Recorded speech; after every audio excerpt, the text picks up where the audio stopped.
যে ভাগ্যের যে চাকা এটা উল্টানো শুরু করতেছে পজিটিভলি। নানান চড়াই উতরাই পার হইয়া বাংলাদেশ সরকারের সাথে একটা ঐতিহাসিক চুক্তি করে ফেলছে কিন্তু আমেরিকা। তবে এটা সরকারের জন্য, অন্তর্বর্তী সরকারের জন্য ওটা কাটাই ফেলতেছে সরকার। এবার দেশের প্রতিরক্ষা শিল্পে বিনিয়োগ নিয়ে নতুন পরিকল্পনা আসতে যাচ্ছে। বাংলাদেশ তৈরি করবে অত্যাধুনিক অস্ত্রশস্ত্র।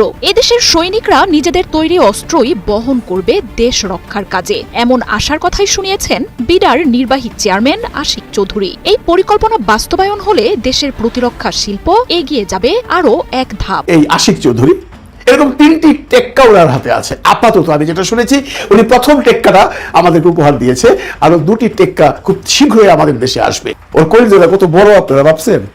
পাতলা পুতলা হইলে কি হবে, কলিজাটা এত বড়। বোমা সেট করে রাখার পরে ওই হায়নারা বলছে আমরা জানি না এই টাইম বোমা কোথা থেকে আসছে। জেনারেল ওয়াকার ওখানে টাইম বোমা সেট করালেন যাতে একত্রে ডক্টর মোহাম্মদ ইউনূস, তাজুল ইসলাম সহ আন্তর্জাতিক ট্রাইব্যুনালের প্রত্যেকটা লোক যেন ওখানে। বাংলাদেশের ইতিহাসে একটা নজিরবিহীন ঘটনা ঘটেছে। স্বাধীন বাংলাদেশ 1971 সালের পর থেকে এই দ্বিতীয় স্বাধীনতার আগ পর্যন্ত এই দৃশ্য কখনো প্রত্যক্ষ করেনি। সত্যি অভূতপূর্ব দৃশ্য, ইমপ্রেসিভ। আপনারা তো জানেন চীন রাতারাতি মাল্টি স্টোর বিল্ডিং দাঁড় করায় ফেলায়, যেটা অন্য দেশের লাগে 10 বছর, ওরা ওইটা কইরা ফেলায় 1 বছরে। ওরা কিন্তু প্রযুক্তির দিক থেকে অনেক আগায়া এই হাসপাতাল করছে। আমাদের চীনও যাইতে হবে না, আমাদের ভারতও যাইতে হবে না। এক দুয়ার বন্ধ হইলে আরেক দুয়ার খুলে যান। বাংলাদেশের ইতিহাসে সোহরাওয়ার্দী উদ্যানে এরকম কোনো সমাবেশ আজ পর্যন্ত কেউ দেখাতে পারেনি, কখনোই সম্পন্ন হয়নি। ইতিহাস বলে সোহরাওয়ার্দী উদ্যান শুধুমাত্র নয়, বাংলাদেশের ইতিহাসের প্রেক্ষাপট বিবেচনা করলে এত লোকের সমাগম এবং এত ঐক্যবদ্ধ প্রোগ্রাম আমাদের দেশে। আসসালামু আলাইকুম প্রিয় দর্শক বন্ধুরা, নতুন একটা ভিডিওতে জানাচ্ছি আপনাদের স্বাগত। এইমাত্র পাওয়া তাজা এবং গরম খবর। আজকের এই ভিডিওটি কেমন হতে চলেছে, কতটা গুরুত্বপূর্ণ, ভিডিওর অংশ বিশেষ এবং শিরোনাম দেখি কিন্তু আপনারা ইতিমধ্যে বুঝিয়ে গেছেন কেমন হবে আজকের এই ভিডিওটি। আশা রাখবো সম্পূর্ণ ভিডিওটি দেখে যাবেন, একটু স্কিপ করবেন না। সম্পূর্ণ ভিডিওটি দেখলে অনেক কিছু জানতে পারবেন এবং বুঝতে পারবেন। তো দর্শক বন্ধুরা, আমি আর বেশি কথা বাড়াতে চাচ্ছি না, সরাসরি আপনাদের বিস্তারিত ভিডিওতে নিয়ে যাব। তার আগে আপনাদের কাছে ছোট্ট একটা রিকোয়েস্ট করবো, যারা এরকম ভিডিও দেখতে পছন্দ করেন এই চ্যানেলটি সাবস্ক্রাইব করে পাশে থাকা বেল আইকনটি বাজিয়ে রাখবেন। ইতিমধ্যে যারা সাবস্ক্রাইব করে দিয়েছেন তাদের জানাচ্ছি অসংখ্য ধন্যবাদ। চলুন প্রিয় দর্শক বন্ধুরা, এই ভিডিওতে একটু লাইক করে দিয়ে আমরা বিস্তারিত ভিডিওগুলো মোবাইলের স্ক্রিন থেকে ধারাবাহিকভাবে একের পর এক দেখে আসি। সরকারের জন্য ডোনাল্ড ট্রাম্প একটা হুমকি, এটা অনেকেই মনে করতে। ইভেন আওয়ামী লীগ সরকার না মানে আওয়ামী লীগ ক্ষমতা থেকে পতনের পরও আপনার মানে যখন ট্রাম্প একটা টুইট করলো বাংলাদেশ ইস্যু নিয়ে, মোদি নিয়ে, মানে বাংলাদেশের সরকার নিয়ে, তখন আওয়ামী লীগ স্পষ্ট নির্দেশনা দিল যে তোমরা এক কাজ করো, যারা আমেরিকাতে আছো ট্রাম্পের পক্ষে কাজ করো। ট্রাম্প আসলেই পাশা উল্টাই যাবে। পাশা উল্টাইছে, তবে সেটা ইউনিটের যে ভাগ্যের যে চাকা এটা উল্টানো শুরু করতেছে পজিটিভলি। নানান চড়াই উতরাই পার হইয়া বাংলাদেশ সরকারের সাথে একটা ঐতিহাসিক চুক্তি করে ফেলছে কিন্তু আমেরিকা। আর এতে আমেরিকার হিউজ পরিমাণ আর্নিং হবে, বাংলাদেশও ডেভেলপড হবে। ফয়দা দুই দেশেরই আছে। এখন আমাদের কাছে প্রযুক্তি নাই, আমরা কিনতে হবে, প্রযুক্তি ছাড়া তো চলবে না, তাই না? পৃথিবী আপডেট হচ্ছে। গেল 8 এপ্রিল বিশ্বের 54তম দেশ হিসাবে মার্কিন মহাকাশ গবেষণা সংস্থা নাসার আর্টেমিস চুক্তিতে স্বাক্ষর করেছিল বাংলাদেশ। খেয়াল আছে তো? এরপর আমরা এটা নিয়ে অনেক আলোচনা করছি যে বাংলাদেশ অনেক দূরে এগিয়ে গেছে, মহাকাশে কাজ করবে। তো এই যে চুক্তি, এই চুক্তিতে বাংলাদেশকে ধন্যবাদ জানিয়েছে ট্রাম্প সরকার এবং কি খুব খুশি হয়েছে। আর্টেমিস চুক্তিতে স্বাক্ষর করায় বাংলাদেশ সরকারকে ধন্যবাদ এবং স্বাগত জানিয়েছে যুক্তরাষ্ট্র। দেশটির পররাষ্ট্র মন্ত্রণালয় গতকালকে এক বিবৃতি জানিয়ে বাংলাদেশকে স্বাগত জানিয়েছে। এছাড়া যুক্তরাষ্ট্র বাংলাদেশের সাথে অর্থনৈতিক উন্নয়ন এবং ইন্দো প্যাসিফিক অঞ্চলের নিরাপত্তা বিষয়ক কাজও অব্যাহত রাখতে চায়। যদিও বাংলাদেশ এখন পর্যন্ত ইন্দো প্যাসিফিক চুক্তিতে স্বাক্ষর করে নাই, তবে আমার মনে হয় খুব শীঘ্রই স্বাক্ষর করতেও পারে। তো বিবৃতিতে মার্কিন পররাষ্ট্র মন্ত্রণালয় বলছে 2025 সালের 8 এপ্রিল বিনিয়োগ সম্মেলনে বাংলাদেশ আর্টেমিস চুক্তির 54তম স্বাক্ষরকারী দেশ। এতে বাংলাদেশে নিযুক্ত যুক্তরাষ্ট্রের চার্জ দ্য অ্যাফেয়ার্স ট্রেসি জ্যাকবসনের উপস্থিতিতে বাংলাদেশ সরকারের পক্ষে আর্টেমিস চুক্তিতে স্বাক্ষর করেন বাংলাদেশের প্রতিরক্ষা মন্ত্রণালয়ের সচিব মোহাম্মদ আশরাফ উদ্দিন। যুক্তরাষ্ট্র এবং বাংলাদেশ 50 বছরের বেশি সময় ধরে একটা টেকসই সম্পর্ক উপভোগ করছে। অর্থনৈতিক উন্নয়ন, ইন্দো প্যাসিফিক অঞ্চলের নিরাপত্তা এই সহ বাংলাদেশের উন্নয়ন সহ বিভিন্ন সবকিছুর সাথে সুসম্পর্ক বজায় রাখতে চায় আমেরিকা। এবং বলা হচ্ছে যে আপনার বাংলাদেশ আর্টেমিস চুক্তিতে স্বাক্ষর করার বিষয়টিকে দেখাচ্ছে তারা এমন একটি ক্রমবর্ধমান জোটে যোগ দিতে ইচ্ছুক যারা মহাকাশে শান্তিপূর্ণ অন্বেষণের স্বপ্ন দেখে। বাংলাদেশের সাথে তারা সামনের দিনগুলোতেও সুসম্পর্ক বজায় রাখতে চায়। তো এরকম যখন চুক্তি হবে আমেরিকা অনেক খুশি হবে। আবার যতদূর শুনছি আমেরিকা থেকে আমাদের বেশ কিছু পার্সিসও আসতে পারে, যার মধ্যে সামরিক খাত একটা আছে, তো কিনতে পারে। যেমন ইউনুস চীন থেকে 10টা যুদ্ধ বিমান আমি শুনছি, বাট এখন আসলে গণমাধ্যমের মাধ্যমে দেখি নাই, হয়তো সামনে দেখবো। তো খারাপ না, আমেরিকার মেশিনারিজ কিন্তু ভালো। এবার দেশের প্রতিরক্ষা শিল্পে বিনিয়োগ নিয়ে নতুন পরিকল্পনা আসতে যাচ্ছে। বাংলাদেশ তৈরি করবে অত্যাধুনিক অস্ত্রশস্ত্র। এদেশের সৈনিকরা নিজেদের তৈরি অস্ত্রই বহন করবে দেশ রক্ষার কাজে, এমন আশার কথাই শুনিয়েছেন বিডার নির্বাহী চেয়ারম্যান আশিক চৌধুরী। এই পরিকল্পনা বাস্তবায়ন হলে দেশের প্রতিরক্ষা শিল্প এগিয়ে যাবে আরও এক ধাপ। আশিক চৌধুরী স্পষ্ট করেই বলেছেন, বাংলাদেশের প্রতিরক্ষা শিল্পে বিনিয়োগের পরিকল্পনা রয়েছে সরকারের। বিশ্বের শান্তি রক্ষায় অন্যতম ভূমিকা পালন করা বাংলাদেশের সশস্ত্র বাহিনীর জন্য প্রয়োজনীয় অস্ত্র এবং গোলা বারুদ সহ অন্যান্য সরঞ্জামের বেশিরভাগই বিদেশ থেকে আমদানি করতে হয়। এতে ব্যয় হয় প্রচুর বৈদেশিক মুদ্রা। তবে বিশ্লেষকরা মনে করেন, বেশ কিছু প্রতিরক্ষা সরঞ্জাম দেশেই উৎপাদন করা সম্ভব। যদিও এসব সামগ্রীর বেশ কিছু এখন বাংলাদেশ অর্ডিন্যান্স ফ্যাক্টরিতে উৎপাদন হচ্ছে। তবে এবার সরকার প্রতিরক্ষা শিল্পে বিনিয়োগের পরিকল্পনা করছে আট ঘাট বেঁধেই। বিডার চেয়ারম্যান আশিক চৌধুরী জানিয়েছেন, বাংলাদেশের ট্যাঙ্ক বা স্পেসশিপ তৈরির প্রয়োজন নেই, কিন্তু ছোট আকারে যেমন অ্যাডভান্স রেডিও, ট্যাঙ্কের এক্সেল, স্মল বুলেট এবং স্মল আর্মসের চাহিদা রয়েছে, যা তৈরি করা যায়। আশিক চৌধুরী বলছেন, এই মুহূর্তে তারা সেনা, নৌ ও বিমান বাহিনীর সাথে কাজ করছেন। এরপর শুনিয়েছেন আরও বড় সুখবর, যেসব বিদেশি বিনিয়োগকারী প্রযুক্তি হস্তান্তরের মাধ্যমে বাংলাদেশে আসতে ইচ্ছুক তাদের খুঁজে বের করার কাজ করছে সরকার। বিডার চেয়ারম্যান আরও জানিয়েছেন, এই বিনিয়োগকারীদের কাছ থেকে উৎপাদিত প্রতিরক্ষা সরঞ্জাম কেনার প্রতিশ্রুতি নিয়ে তাদের আঞ্চলিকভাবে রপ্তানি করার সুযোগও প্রদান করা যেতে পারে। এজন্য একটি বিশেষায়িত মিলিটারি ইকোনমিক জোনের মতো ধারণার ব্যাপারে কথা বলেছেন আশিক চৌধুরী। নিজ দেশেই প্রতিরক্ষা শিল্প গড়ার পাশাপাশি নতুন সরকার আসার পর যুদ্ধাস্ত্র বন্ধু দেশগুলো থেকে কেনার ব্যাপারে কথা শোনা গেছে। বিশেষ করে বিমান বাহিনীর জন্য চতুর্থ প্রজন্মের যুদ্ধ বিমান কেনার ব্যাপারে আলোচনা বহু আগের। চীন এবং পাকিস্তান থেকে এই ধরনের যুদ্ধ বিমান সংগ্রহের আলোচনা আছে। বিশেষ করে চীনের চতুর্থ প্রজন্মের যুদ্ধ বিমান J-10C কেনার ব্যাপারে আলোচনা এগিয়েছে বলেই খবর এসেছে গণমাধ্যমগুলোতে। এছাড়া তুরস্ক থেকে সম্প্রতি দেশে এসেছে হালকা কামান। মুসলিম দেশগুলোর মধ্যে প্রতিরক্ষা শিল্পে এগিয়ে যাওয়া তুরস্ক বাংলাদেশের সাথে প্রতিরক্ষা সরঞ্জাম তৈরি এবং প্রযুক্তি বিনিময়ে আগ্রহী। আশিক চৌধুরীর কথায় এই আশার পালে লেগেছে নতুন হাওয়া। সোহরাওয়ার্দী উদ্যান এক ঐতিহাসিক নাম, ঐতিহাসিক স্থান। বাংলাদেশের ইতিহাসে সোহরাওয়ার্দী উদ্যানে এরকম কোনো সমাবেশ আজ পর্যন্ত কেউ দেখাতে পারেনি, কখনোই সম্পন্ন হয়নি।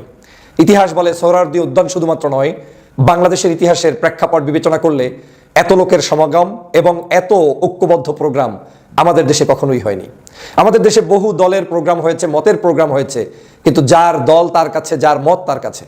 এই প্রথম স্বাধীনতার পরে বাংলাদেশের সকল মহলের, সকল মানুষের উপস্থিতিতে একটি ঐতিহাসিক সম্মেলনে রূপান্তরিত হলো এবং সেই স্থানটি আমরা দেখলাম সোহরাওয়ার্দী উদ্যান। সারা ঢাকার রাজপথ, অলিতে গলিতে কোনো জায়গায় তিল ধরনের ঠাঁই ছিল না, কোনো বিশৃঙ্খলা ছিল না। সুশৃঙ্খল একটি প্রোগ্রাম উঠিয়ে গিয়েছেন এই বাংলাদেশের আলেম সমাজ।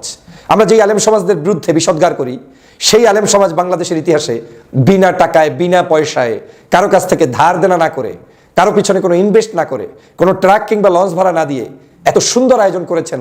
কেউ কি একটাবার ভাবতে পেরেছেন কেন এত সুন্দর প্রোগ্রাম হলো? এই প্রোগ্রামের শুরু থেকে শেষ পর্যন্ত প্রত্যেকটি মানুষ ছিল ভলান্টিয়ার।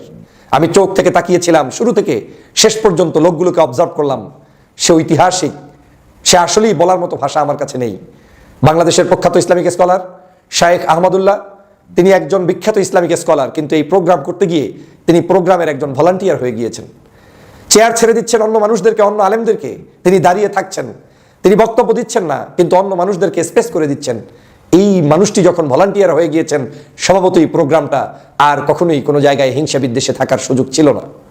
বাংলাদেশের প্রখ্যাত ব্যক্তিত্ব, আমার দেশ সম্পাদক, মজলুম সাংবাদিক জনাব মাহমুদুর রহমানের কণ্ঠে যখন ধ্বনিত হলো প্রস্তাবনা, সেই প্রস্তাবনা শুনে প্রত্যেকের শরীরে লোম দাঁড়িয়ে গিয়েছে, শিহরিত হয়েছে আমাদের মন। কি অদ্ভুত প্রোগ্রাম, ভাষায় প্রকাশ করতে পারেন?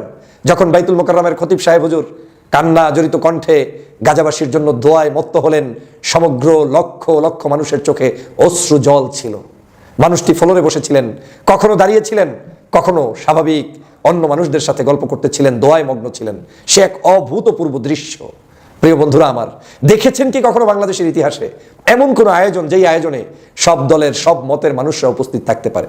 হয়তো আপনারা দেখেছেন বাংলাদেশের সাধারণ রাজনৈতিক দলের হয়তো একে অপরে গিয়েছেন, কিন্তু এমন দেখেছেন কিনা যে ইতিহাসের পাতায় খুঁজে কি বের করতে পারবেন যে সকল ঘরানার আলেমরা একই মঞ্চে, একই জায়গায়, একই ময়দানে, একই প্যান্ডেলে, একই স্লোগানে, একই পতাকায় উজ্জীবিত হয়ে দাঁড়িয়েছে আমাকে দেখাতে পারবেন না। এ বাংলাদেশে প্রথম এই সোহরাওয়ার্দী উদ্যান আলোকিত হয়েছে সকল ঘরানার আলেমদের মাধ্যমে।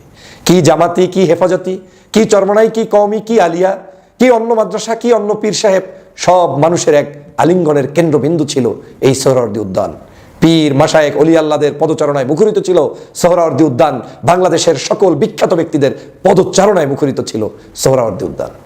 লক্ষ লক্ষ মানুষ যেই মানুষটির বক্তব্য শুনতে আসে, ডক্টর মিজানুর রহমান আজহারী একজন ভলান্টিয়ারের মতো রাস্তার ভিতর থেকে হেঁটে হেঁটে হেঁটে হেঁটে, আমি তার সাথে ছিলাম, বাইতুল মোকাররম থেকে শুরু করে একদম সেই আমাদের সোহরাওয়ার্দী উদ্যানের মঞ্চ পর্যন্ত, যেই মানুষটি একটা সেকেন্ডের জন্য তার হাঁটু বন্ধ করে নাই, হাঁটতে হাঁটতে টায়ার্ড হয়ে অসুস্থ হয়ে তারপরে সেই মঞ্চ পর্যন্ত চলে গিয়েছেন। এটাই তো শিক্ষা। একজন আজহারীর জন্য যখন হেলিকপ্টার প্রস্তুত থাকে, মঞ্চ প্রস্তুত থাকে, আলোকসজ্জা প্রস্তুত থাকে, হাজার হাজার পুলিশ থাকে, সেই আজহারী বিনা জায়গায় কোনো নিরাপত্তা ছাড়াই নিজের মতো করে মানুষদেরকে নিয়ে, আমাদেরকে নিয়ে সামনের দিকে এগিয়ে গেলেন। শায়েখ আহমদুল্লাহ সুন্নাহ ফাউন্ডেশনের একজন বিখ্যাত ব্যক্তিত্ব, যার জন্য বাংলাদেশের প্রত্যেকটি অলিতে গলিতে মানুষ দোয়া করে, কি হিন্দু কি মুসলমান, সে আহমদুল্লাহর মতো একজন মানুষ যখন রাস্তায় দাঁড়িয়ে দাঁড়িয়ে আমাদেরকে ডেকে ডেকে, তারপরে এমন কি মাইক পর্যন্ত, স্লোগান কি হবে সেটা পর্যন্ত লোকটির নজরে রেখে আমাদেরকে শিখিয়ে দিচ্ছেন হাতে কলমে, এরকম নেতা থাকলে সেই সমাবেশ সফল হবে না, হবে কি? মাহমুদুর রহমান সাহেবের যে বক্তব্য দিয়েছেন, তিনি যে স্পিরিট নিয়ে কথা বলেছেন, এই ডক্টর মাহমুদুর রহমানের প্রস্তাবনার মধ্য দিয়ে বাংলাদেশের আজকের গাজাবাসীর পক্ষে আমরা যে দাঁড়িয়েছি, সে ছিল এক ঐতিহাসিক দিগন্ত উন্মোচন। মাহমুদুর রহমানের প্রত্যেকটি বক্তব্য শরীরকে শিহরিত করেছে, আমাদের লোমগুলোকে দাঁড় করিয়ে দিয়েছে। কার কথা বলবো? বাংলাদেশের সমগ্র মানুষ যারা এখানে নেমে এসেছে, আজকে দেখেছেন কোনো আন্দোলনের মধ্যে কোনো ভাঙচুর, কোনো গাড়ি বন্ধ কিংবা কারো উপরে আক্রমণ কিংবা রাগান্বিত হওয়ার চিত্র না। সমগ্র ঢাকায় স্তব্ধ হয়ে যাওয়ার পরেও কেন জানি সমগ্র ঢাকা শহরের মানুষগুলো আনন্দে উল্লাসিত অবস্থায় এই দুঃখভারাক্রান্ত একটি যেই গাজা, সেই গাজাকে একটা ঐতিহাসিক দিন হিসেবে পালন করেছে, গাজাবাসীর পক্ষে দাঁড়িয়েছে। কারো মনে কোনো দুঃখ ছিল না, সবাই এটাকে আলিঙ্গন করে পালন করেছে। দেখেছেন কখনো এরকম? আমরা কষ্ট বুকে চাপা দিয়ে তারপরেও বাংলাদেশের মানুষরা ঐক্যবদ্ধভাবে রাজপথে নেমে এসেছি, কিন্তু আমাদের মধ্যে কোনো ক্ষোভ ছিল না, কষ্ট ছিল না। অনেক সাংবাদিককে দেখেছি, একজন হিন্দু ভদ্রমহিলা, তিনি সংবাদপত্রে চাকরি করেন, তিনি তার অভিব্যক্তি ব্যক্ত করতে গিয়ে বলেছেন, ঢাকা শহরে এত বড় জ্যাম হওয়ার পরেও মানুষের মধ্যে কোনো বিরক্তের ছাপ ছিল না। এটাই হচ্ছে মানবতা। জেনারেল ওয়াকারের অফিসের 1 মাইলেরও মধ্যে আয়নাঘর তৈরি করা হয়েছিল হাসিনার নির্দেশে, এবং from day one general Tarique Siddiqui এবং ওয়াকার কাঁধে কাঁধ মিলিয়ে আয়নাঘর তৈরি করেছিল। 8ই আগস্ট ডক্টর মোহাম্মদ ইউনূস যখন ক্ষমতা গ্রহণ করলেন, উনি তার পরের দিন থেকে প্ল্যান করা শুরু করলেন যে উনি আয়নাঘরে যাবেন, আয়নাঘরের ভয়াবহতা উনি দেখবেন। দর্শক বিন্দু, একা একা একটু চিন্তা করে দেখেন, উনি ক্ষমতা নেওয়ার 24 ঘন্টার ভিতরে প্ল্যান করে ফেললেন উনি আবু সাইদের বাড়িতে যাবেন, ওনার সাথে দেখা করবেন, কিন্তু আয়নাঘরে ওনাকে যেতে দেওয়া হলো না। কি করা হলো আয়নাঘরে? আয়নাঘরের আলামত নষ্ট করার জন্য ওয়াকার এবং ডিজিএফআই এবং ভারতের র একত্র হয়ে গার্বেজ জড়ো করলো, চেয়ার টেবিল ছড়ালো, আলামত কমপ্লিটলি ডিস্ট্রয় করলো। ডক্টর ইউনূসকে বারবার বলা হলো আপনি ওখানে যাবেন না, আপনি যদি ওখানে যান একটা অ্যাক্সিডেন্ট করাতে পারে, অ্যাক্সিডেন্ট হতে পারে, বিভিন্ন অজুহাত তৈরি করা হলো। এই অজুহাতটা কেন তৈরি করা হলো? ডক্টর মোহাম্মদ ইউনূস উনি যেন আয়নাঘরের ওখানে না যায়, উনি যেন এটা নিয়ে জাতিসংঘকে, পশ্চিমা বিশ্বকে ইনভাইট করে ওটা দেখাতে না পারে। এখন র একটা কাজ সবসময় করে দর্শকবৃন্দ, কি করে? র এর যে লোকগুলো দিয়ে বাংলাদেশে নিয়ন্ত্রণ করায়, যদি দেখে তাদের স্বার্থসিদ্ধি হয়ে গেছে অথবা ধরা পড়ে, তাদেরকে সহ র মেরে ফেলে। তো তারা চিন্তা করেছে ডক্টর মোহাম্মদ ইউনূস কোনোভাবে যদি আর্মির কথা না শুনে, ওয়াকারের কথা না শুনে, ডিজিএফআই কথা না শুনে, ইউনূসের চারপাশে লুকিয়ে থাকা জেনারেল হাফিজ অথবা জেনারেল ফেরদৌসের কথা না শুনে, তাহলে তাদের সবাইকে সহ ইউনূসকে মেরে ফেলো। তারা ষড়যন্ত্র করলো। কি ষড়যন্ত্র করলো? ইউনূস সাহেব প্ল্যান করলেন, হঠাৎ করে উনি ফেব্রুয়ারি মাসের 10 তারিখে অলমোস্ট কনফার্ম, কাউকে জানালেন না যে আমি আয়নাঘর দেখতে যাব। হঠাৎ করে উনি বললেন আমি আজকে যাবই। যখন উনি বললেন যাবই, তার আগের থেকে ওখানে টাইম বোমা সেট করে রাখলো, টাইম বোমা সেট করে রাখলো। ডক্টর ইউনূস সাহেব উনি চিন্তা করলেন আমি ওখানে যাব, ওখানে যাওয়ার আগে আন্তর্জাতিক ট্রাইব্যুনালের তাজুল ইসলামকে সহ আরো ইনভেস্টিগেটরদের সহ ওনারা ওখানে যাবেন। জেনারেল ওয়াকার ওখানে টাইম বোমা সেট করালেন যাতে একত্রে ডক্টর মোহাম্মদ ইউনূস তাজুল ইসলাম সহ আন্তর্জাতিক ট্রাইব্যুনালের প্রত্যেকটা লোক যেন ওখানে অ্যাসাসিনেট করা যায়, টাইম বোমা সেট করবে। এখন দর্শকবৃন্দ, এখানে অনেকে বলবে ওখানে যখন তাজুল সাহেব গিয়েছে, ওখানে যখন যারা টাইম বোমা পেয়েছে জিজ্ঞাসা করেছে, একটা বালতির ভিতরে যখন টাইম বোমা বেরিয়ে আসলো, জিজ্ঞাসা করা হলো এগুলো কোথা থেকে এসছে। ডিজিএফআই লোকজনরা আয়নাঘরের দায়িত্ব নিয়োজিত হায়নারা বলল আমরা জানি না। দর্শকবৃন্দ, আমরা জানি না। বোমা সেট করে রাখার পরে ওই হায়নারা বলছে আমরা জানি না এই টাইম বোমা কোথা থেকে আসছে। তাজুল ইসলাম এই বিষয়টা নিয়ে এর আগে কথা বলে নাই, কিন্তু তাজুল ইসলাম হঠাৎ করে এটা নিয়ে কথা বলবেন। এই যে ডিটেনশন সেন্টারগুলো, এগুলোকে নানানভাবে আলামত নষ্ট করা হয়েছে, রুমগুলোকে নানানভাবে ভেঙে চুরে বিকৃত করা হয়েছে। সাউন্ড প্রুফিং ম্যাটেরিয়াল ছিল, টর্চারের যন্ত্রপাতি ছিল, এগুলো সরানো হয়েছে। গার্বেজ দিয়ে, নানান ধরনের ফার্নিচার, ময়লা আবর্জনা দিয়ে ডাম্প করে রাখা ছিল, যাতে করে ওখানে রেডিলি কেউ ঢুকে কিছু বের করতে না পারে। তো আমরা সবকিছু সরার দিকে একটা বালতির মতো আমরা পাই। তো বললাম যে এখানে কি আছে এটা দেখা যাক। তো আমাদের ইনভেস্টিগেটর প্রসিকিউটর ওরা কি করেছে, বালতিটাকে উপর করে ঢালার চেষ্টা করেছে, একটু সাথে সাথে 5টা বড় বড় সাইজের বোমা তার দিয়ে লাগানো একটা সাথে, এবং এক পাশে একটা টাইমার লাগানো, সেটা বেরিয়ে আসে। আমি তখন সামনে ভয়ঙ্কর অবস্থা। তো সাথে সাথে আমি চিৎকার দিয়ে বলছি যে স্টপ, আস্তে করে রাখো। রেখে আমরা ওই অবস্থা থেকে রুম থেকে দ্রুত সবাইকে বের করে দিলাম। দিয়ে তো ওখানে যারা দায়িত্বপ্রাপ্ত ছিল অফিসার, তাদেরকে আমরা বললাম যে এটা কিভাবে আসলো। তখন বললাম আমরা জানি না, এটা তো আপনাদেরই এলাকায় জুরিসডিকশনে। তো এরপরে আমরা ওটাকে সিল করে দিয়ে চলে আসি। চলে এসে পরের দিন 26শে জানুয়ারি আমরা bomb disposal unit rapid action ব্যাটালিয়নকে আমরা চিঠি দিই যে এখানে এই জিনিস আছে, এটা আপনি তাড়াতাড়ি নিষ্ক্রিয় করার ব্যবস্থা করেন। 27শে জানুয়ারি ওনাদের পুরো টিম গিয়ে বোমাগুলোকে বের করে নিয়ে এসে নিষ্ক্রিয় করেন, এবং এর পুরো জিনিসগুলো কিন্তু আমরা ভিডিও চিত্র ধারণ করেছি। এই ব্যাপারে দিদি হয়েছে, ওই বোমাগুলোর যে বিস্ফোরণের পরে আলামত সেগুলো জব্দ আছে, এভরিথিং ইজ ফুললি ডকুমেন্ট। একটা কথা, আমরা বাংলাদেশিরা কিভাবে লোকজনদেরকে বুঝালে তারা একটা জিনিস বুঝে। জেনারেল ওয়াকার 17 বেঙ্গলের অ্যাক্টিং সিও হিসাবে সোলজারদের সহ দাঁড়ায় থাকলেন পিলখানায়, ভিতরে ঢুকলেন না। বলা হলো আপা নিষেধ করেছে, ঢোকা যাবে না। এই জেনারেল ওয়াকার মেজর অবস্থায়, জেনারেল ওয়াকার তার ব্রিগেড কমান্ডার হাকিমকে, ব্রিগেডিয়ার জেনারেল হাকিমকে ডিসঅবে করলো, ডিসিপ্লিন ব্রেক করলো, তারপরেও তাকে ওখানে রাখা হলো, তাকে ব্রিগেড কমান্ডার বানানো হলো 46-এর। লন্ডনে কোর্স করতে যাবে, ভর্তি পরীক্ষায় পাস করে নাই, ডোনেশন দিয়ে তাকে ওখানে ভর্তি করানো হলো। ভারতে পাঠানো হলো এনএসজি, ভারতের সেনাপ্রধান, ভারতের প্রতিরক্ষা সচিব, তাদের সাথে 9 বার তাকে ভেটিং করানো হলো, তারপরে তাকে আমিচি বানানো হলো। ওয়াকারের তত্ত্বাবধানে আজ পর্যন্ত বিডিআর পিলখানার বিচারকাণ্ড সুষ্ঠুভাবে তদন্ত করতে দেওয়া হয় না। ওয়াকারের তত্ত্বাবধানে জনগণের উপরে হেলিকপ্টার থেকে গুলি করে আমার মা বোনদের বুককে ঝাঁচা করে দিয়েছে, বাচ্চাদেরকে মেরে ফেলেছে, শিশুদেরকে মেরে ফেলেছে, মাকে গুম করেছে, বাবাকে গুম করেছে, সন্তানদেরকে গুম করেছে, যা প্রত্যেকটা অপকর্মের সাথে ওয়াকার জড়িত। ওয়াকার এবং জেনারেল মুজিব, যে মুজিব বিশ্ববিদ্যালয়ে গিয়ে সারে জাহাজে আচ্ছা গান গেয়েছে, তারেক সিদ্দিকের গুণ তারা এখন ওখানে বসে আছে বাংলাদেশে ধ্বংসযজ্ঞ চালানোর জন্য। ওয়াকার বলেছে সে দেশে শান্তি আনবে, এবং কতগুলো অদূরদর্শী রাজনীতিবিদ, অদূরদর্শী লোকজন, অদূরদর্শী বেকুবরা বসে আছে।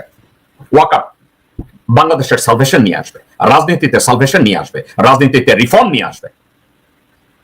ডক্টর মোহাম্মদ ইউনূস দায়িত্ব নেওয়ার পর থেকে ওয়াকারের ধান্দাবাজি, রয়ের ধান্দাবাজি ধীরে ধীরে প্রকাশ পাওয়া শুরু করলো। যখন রয়ের ধান্দাবাজি প্রকাশ পাওয়া শুরু করলো, তাদের সামনে একটা এলিমেন্টস ছিল। সেই এলিমেন্টসটা কি? কোন একটা অজুহাত দিয়ে ডক্টর মোহাম্মদ ইউনূসকে যদি অ্যাসাসিনেট করা যায়, এই অ্যাসাসিনেশনের প্ল্যানের পার্ট ছিল, পার্টিকেল। শেখ হাসিনার আরেকটা বক্তৃতা আমাদের সামনে এলো। দুটো দিক নিয়ে একটু কথা বলতে চাই। এই বক্তৃতাটা এমন এক সময় এসছে যখন স্বয়ং নরেন্দ্র মোদীর কাছে আমাদের প্রধান উপদেষ্টা শেখ হাসিনার এই বক্তৃতাবাজি নিয়ে কথা বলেছেন এবং সেটার বিরুদ্ধে বেশ কঠোর অবস্থান দেখিয়েছেন। এই বক্তৃতা আবার প্রকাশিত হওয়ার মাধ্যমে এটা স্পষ্ট হলো ভারত এই জায়গায় কোনোভাবেই তাদের অবস্থান পরিবর্তন করছে না। এটা খুব ক্লিয়ার, এর মধ্যে কোনো কনফিউশন নেই। আরেকটা জিনিস হচ্ছে শেখ হাসিনার রাজনৈতিক ভবিষ্যৎ আদৌ আছে কিনা তার এই ধরনের বক্তৃতাগুলো থেকে খুব ভালোভাবে বোঝা যায়। বক্তৃতার কন্টেন্টে কি আছে? অ্যাজ ইউজুয়াল তীব্র রাক্ষোভ আছে আমাদের প্রধান উপদেষ্টার প্রতি। তাকে দেখে নেবেন সুদখোর, যা যা বলেন সবসময় সেগুলো বলছেন তিনি। বিএনপি, জামায়াতে ইসলামী তাদের বিরুদ্ধে বিষোদ্গার করছেন, তার দলের লোকজনের মানবাধিকার লঙ্ঘন হচ্ছে। মানে শেখ হাসিনার মুখে এখন মানবাধিকারের কথা, তাদের বিরুদ্ধে কত মামলা হয়েছে, তার নিজের বিরুদ্ধে কত মামলা হয়েছে, এসব কথাবার্তা আছে। কিভাবে এই সরকার কোথায় কোথায় কিভাবে মানবাধিকার লঙ্ঘন করছে, লুটপাট করছে, মানে লুটপাটের কথা শেখ হাসিনার মুখে। তো এই জিনিসগুলো আছে এবং তিনি তার নেতাকর্মীদের এক ধরনের সাহস দেওয়ার চেষ্টা করছেন।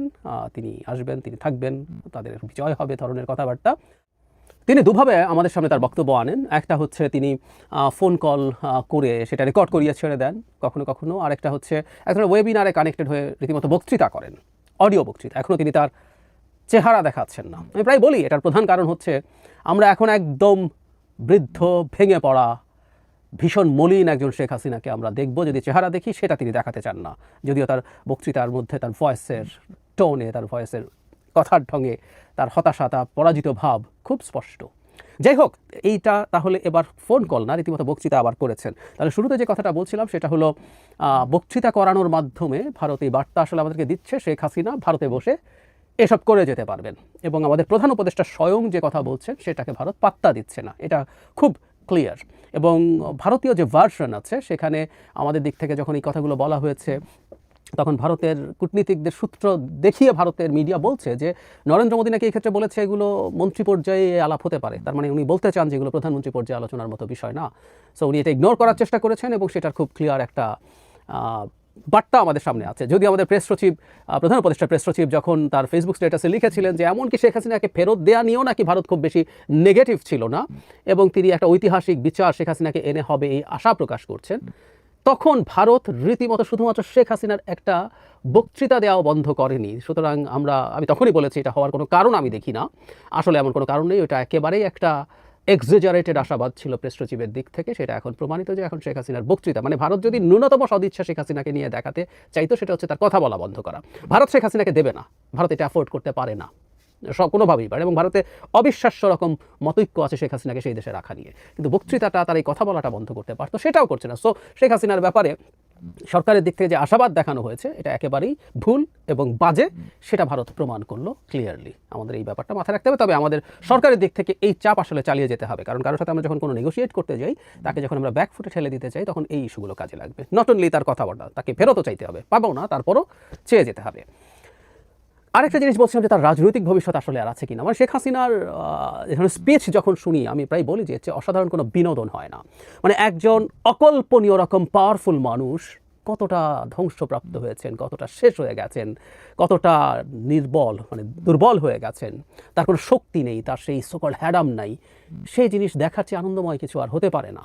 তার সময়কালে তিনি মানুষকে মানুষ মনে করেননি, এই রাষ্ট্রকে, এই রাষ্ট্রের নাগরিকদেরকে নাগরিক মনে করেননি, প্রজাও মনে করেননি, কৃতদাস মনে করেছেন। তার দেশে আমরা থাকতাম, আমাদেরকে দয়া করে থাকতে দিয়েছেন। মাঝে মাঝে আমাদের মনে পড়ে না এই যে গরমের মধ্যে যখন বিদ্যুৎ নিয়ে আলোচনা হতো, দেই বন্ধ করে বিদ্যুৎ, মানে তার বাবার সম্পত্তি দিয়ে উনি বিদ্যুৎ উৎপাদন করেন এবং দয়া করে আমাদেরকে বিদ্যুৎ দেন বিনা পয়সায়।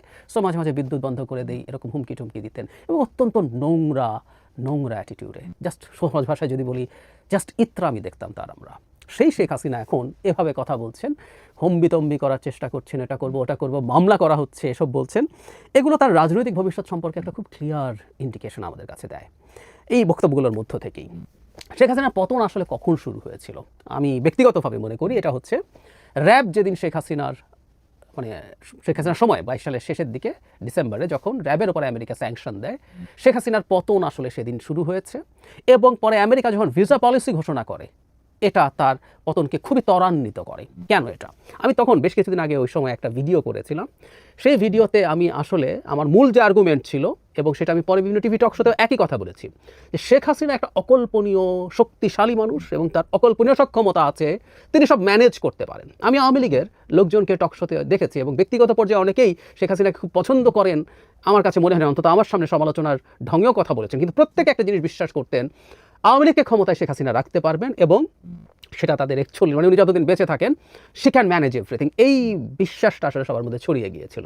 আমি ধারণা করি দুটো কারণে এটা হয়েছিল। একটা হলো 2014 সালে একটা ভোট দেওয়ার আগেও একটা সরকার গঠিত হয়ে গেছে এবং ওই সরকার 5 বছর টিকে যাবে আসলে কেউ ভাবেনি, but it happened. Not only that, 18 সালে রীতিমতো রাতের বেলা সিল মেরে যে ন্যাক্কারজনক ঘটনা হলো, পৃথিবীর ইতিহাসে এমন ঘটনা আসলে আর ঘটেনি। তারপরও তিনি ক্ষমতায় থেকে গেলেন, থাকলেন এবং শেষ পর্যন্ত এই সরকারটা 5 বছর টিকে গিয়েছিল। কিন্তু যখন র্যাবের উপরে স্যাংশন আসলো, আমেরিকার ভিসা পলিসি আসলো, তখনই আমি মনে করি যে শেখ হাসিনার পতন শুরু হয়েছে। কারণ শেখ হাসিনার মতো মানুষরা আসলে ক্ষমতায় টিকে যায়, তার উপরে অনেকেরই অকল্পনীয় রকম ইমান থাকে, তারা বিশ্বাস করেন তিনি থেকে যাবেন। এটা তার দলের লোকজন, ব্যবসায়ীরা মানে অলিগার্করা এবং ডিপ স্টেটের লোকজন, ব্যুরোক্রেসি, মিলিটারি, সিভিল এবং পুলিশ সবাই মিলে মনে করেন তিনি সামহাউ সব ম্যানেজ করবেন নিজে এবং তার প্রভু ভারতের সাহায্যে। কিন্তু যখনই র্যাবের উপরে স্যাংশন আসলো, ভিসা পলিসি আসলো, আমি তখন ভারতেরও দেখলাম যে এক ধরনের চাপে তারা পড়া শুরু করেছেন। তারা কি করবেন না করবেন সেগুলো নিয়ে নানান আলাপ শুরু করছেন। তারা ভারত চেষ্টা করছে আমেরিকাকে ম্যানেজ করার জন্য। শেষ পর্যন্ত কিছুটা ম্যানেজ হয়তো করা গেছিল, সে কারণে শেখ হাসিনা আরেকটা নির্বাচন পর্যন্ত যেতে পেরেছিলেন। কিন্তু ওই যে চিড় খেয়েছে, ওই যে ধাক্কা খেয়েছে, তার ওই বিশ্বাস, সেই বিশ্বাসের ধাক্কা খাওয়াটা শেখ হাসিনাকে ক্ষমতাচ্যুত করেছে এবং ওটাই আর ক্ষমতায় তাকে আসলে আসতে দেবে না কোনোদিন। আর ক্ষমতা দূরেই থাক, আসলে মানে তার দলের মধ্যেও একটা রাজনৈতিক ভবিষ্যৎ তার ধ্বংস হয়েছে ওর পরই। এখন তিনি যখন মিথ্যা আস্ফালন করেন, মামলা নিয়ে নালিশ করেন, ওই করব সেই করব বলেন, ফালতু কথা বলে যান, এটা আরও প্রমাণিত হয় যে শেখ হাসিনা এখন আদৌ ন্যূনতম সক্ষম কোনো মানুষ নন। সুতরাং শেখ হাসিনার এই বক্তৃতাগুলো প্রতিটা আদতে তার এই অক্ষমতা, তার এই দুর্বলতা মানুষের সামনে শুধু নয়, তার দলের লোকজনের সামনে এক্সপোজ করে। শেখ হাসিনার মতো এইরকম শেখ হাসিনা কোনোদিনও তার দলের অভ্যন্তরে আসলে খুব বেশি রাজনৈতিক ভবিষ্যৎ পাবেন না। কারণ শেখ হাসিনাকে তার দলের লোকজন অত্যন্ত শক্তিশালী, পরাক্রমশীল একজন মানুষ হিসাবে তারা তাকে নেত্রী মেনেছিল, যে তার সব বিপদ থেকে উদ্ধার করে ক্ষমতায় তাকে রাখতে পারবে, তাদের মতো করে লুটপাট করতে পারবে। এই সক্ষমতাটা পতনের সাথে ভেঙেছে এবং এখনও যেভাবে বক্তৃতা করেন, এই বক্তৃতা করাগুলো প্রত্যেকটা আসলে তার অক্ষম মানুষের আস্ফালন। আই রিপিট, অক্ষম মানুষের আস্ফালন। যে কেউ মন দিয়ে শুনলেই দেখবেন এটাই আসলে পরিষ্কার করে তার দলের অভ্যন্তরেও তার আসলে আর কোনো রাজনৈতিক ভবিষ্যৎ নেই। এমন এই বোধ আমি নিশ্চিত যে ভারতও জানে। তারপর তারা তাকে ধরে রেখেছে তাদের স্ট্র্যাটেজিক কারণে। আগেও বলেছি যে তার শেখ হাসিনার মতো আরও কাউকে সে ভবিষ্যতে খুঁজবে, শেখ হাসিনাকে হস্তান্তর করে দিলে সেটা হবে না। প্লাস শেখ হাসিনা ভারতকে নিয়ে অনেক বিষোদ্গার করবে যদি বাংলাদেশের হাতে দেয়। আর এই যে বক্তৃতাগুলো মূলত আসলে ডক্টর ইউনূসকে ইরিটেট করার জন্য ভারত পারমিট করছে। কোনো সরকারের সাথে যদি তার বেটার ধরনের আন্ডারস্ট্যান্ডিং হয়, শেখ হাসিনার এই বক্তৃতাও বন্ধ হয়ে যাবে। কারণ শেখ হাসিনা যে শেষ হয়ে যাওয়া একটা জিনিস, তারা যার কোনো রকম কোনো উপযোগ নেই, কোনো প্রয়োজনীয়তা নেই, এটা ভারত খুব ভালো বুঝতে পারে বলে আমি। প্রিয় দেশবাসী, শুরু থেকে শেষ পর্যন্ত যারা এই ভিডিওটি দেখেছেন সকলকে জানাই অসংখ্য অসংখ্য ধন্যবাদ। যারা এরকম নিউজ ভিডিও পেতে পছন্দ করেন তারা অবশ্যই এই চ্যানেলটি সাবস্ক্রাইব করে পাশে থাকা বেল আইকনটি বাজিয়ে দিবেন। যারা এখন এই ভিডিওটি শেয়ার করেননি, এই ভিডিওটি দ্রুত শেয়ার করে সকলকে দেখার সুযোগ করে দিন। আজকের মতন এই পর্যন্ত, দেখা হচ্ছে পরবর্তী কোনো ভিডিও নিয়ে ইনশাল্লাহ।